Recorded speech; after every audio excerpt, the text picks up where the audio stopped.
Hey guys, Dr. Connor Tobisch here again with Whitefish Chiropractic. In the last video, I talked a little bit about cervical whiplash injuries. In this video, I'm going to talk about cervicogenic vertigo.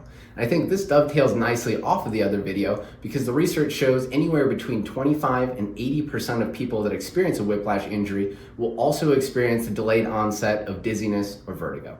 So vertigo, we've all heard that term kind of associated with being dizzy. When we're talking specifically about cervicogenic vertigo, this means that our dizziness or sense of unsteadiness is coming from a problem in our neck. So when we're talking about balance and equilibrium, we basically have three peripheral systems at play.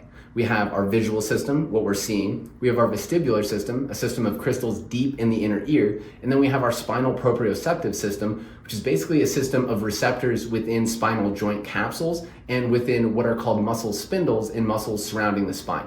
Both of these are going to tell our brain where we're at in time and space.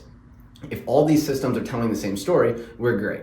But in a situation of cervicogenic vertigo, that's not what's happening. Typically, these people are going to have limited and restricted movement high in the cervical spine, and we're going to find hypertonicity or a lot of tension in the surrounding muscles. When somebody has cervicogenic vertigo, they're typically going to feel a little bit unsteady, a little bit off kilter, but they won't really feel like they're spinning or like the world is spinning around them. That's more common in a different type of vertigo known as BPPV.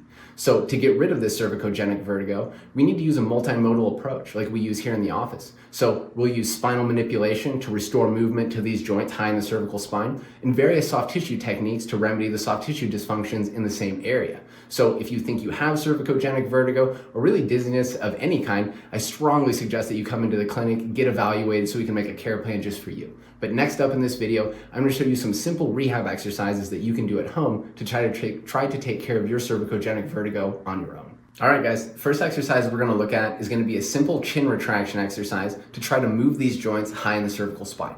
So to get started, you're just going to sit and your head's going to move backwards like a drawer. So no tipping up or tipping down. You're just going to retract straight back into that double chin position. If it's comfortable to do so, we'll have you retract back as far as you can, then add a little bit of overpressure with your fingers. I would do 10 to 12 of those every couple hours.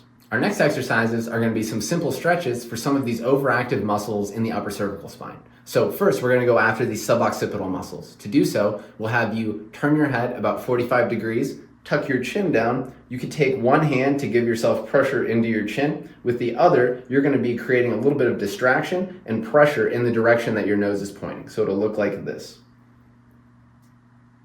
Whichever way you turn your head, you'll feel a big stretch on the opposite side. So I would do that stretch to both sides, hold it for 20 to 30 seconds. Our next stretch is going to be for another muscle called the levator scapulae. So to stretch that, we'll have you take your hand, hold on to your chair. Again, turn your head about 45 degrees away, tuck your chin down, and then you can just pull a little bit further in the direction that your nose is pointing. Again, I do that on both sides and hold for about 20 to 30 seconds. Do both of those 2 to 3 times each day.